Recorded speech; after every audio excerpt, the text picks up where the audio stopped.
Hello everybody and welcome back. My name is Kari and as you might be able to tell, I'm graduating today. Hence the somewhat ridiculous shaped cap and the very Harry Potter-like robes. But I'm paying $150 to rent these robes, so I'm going to film a video in them as well. Anyway, I graduate today, which is super exciting and unbelievably unbelievable.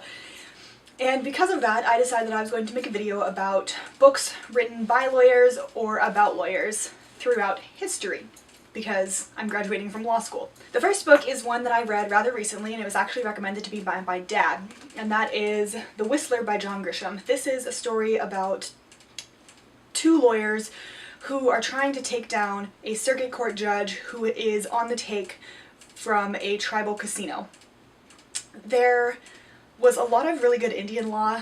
I find that a very interesting topic, so I did enjoy this book. I think I gave it a 4 out of 5 stars ultimately. There were some things that I wasn't quite sure about, but the reason this is on this list is because John Grisham was an attorney before he turned to writing novels, and most of his, if not all, of his books are about lawyers. I think the next one I want to read of his is The King of Torts, simply for the name.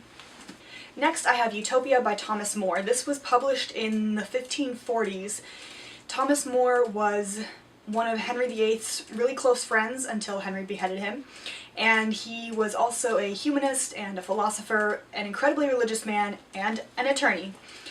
His big thing was that he would not give up his integrity, and I really admire that about him. I have read Utopia. It took me a lot to get through it because it's very dense and basically a version of Plato's Republic.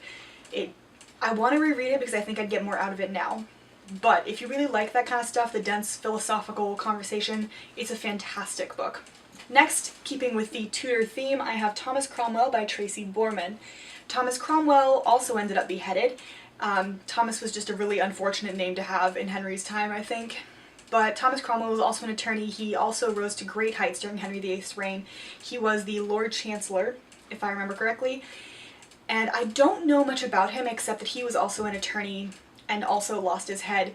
So I'm really excited to read this book. I think it's the only one on this list that I have not read, and I bought this book at Harrods in the UK, so that just makes me doubly excited to read it. Just to be clear, I have no intention of losing my head or doing anything that would cause the equivalent of that as a lawyer. I realize that a fair number of these end badly. Fourth book is Sovereign by C.J. Sansom. This is actually a series. I don't know which one the first one is. I know I've read another one of his, but I can't remember the title. And this is the one I have up here anyway. I haven't read this one either, which means that I haven't read 2 of them on this list. Anyway, these books follow an attorney during Henry's time, and in this one, the attorney, Shardlake, has to figure out a conspirator in London, probably who's working against the king, because what else would you be doing? But he also handles a lot of petitions for the king.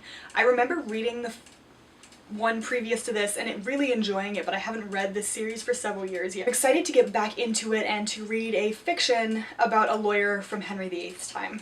And the last book isn't strictly speaking about a lawyer, but for whatever reason I associate it with a lawyer.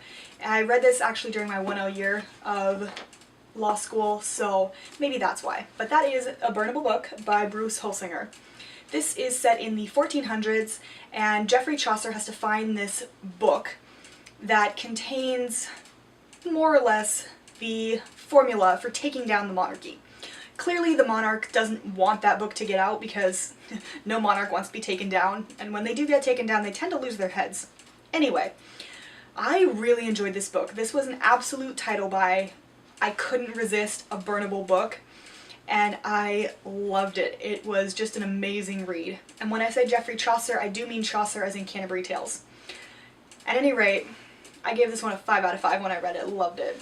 Those are all of the books I have, and by the time this video goes up, I will have graduated, so I'm gonna move this nice little tassel over here, and there you go. We've all seen me graduate now. Anyway, those are all of the books that I have today to talk about lawyers in honor of me graduating law school. I hope you enjoyed this video and my ridiculous looking hat. If you did, give it a big thumbs up down below. If you want to see more content like this, hit that subscribe button down below. I will not be wearing any more robes, Harry Potter-like or otherwise. 1, because these are really hot, and 2, because I don't plan on going back to school for a while. If ever. So, you know, there's that. Anyway, I'll leave my Goodreads linked in the description if you want to check out what I read. But until my next video, bye.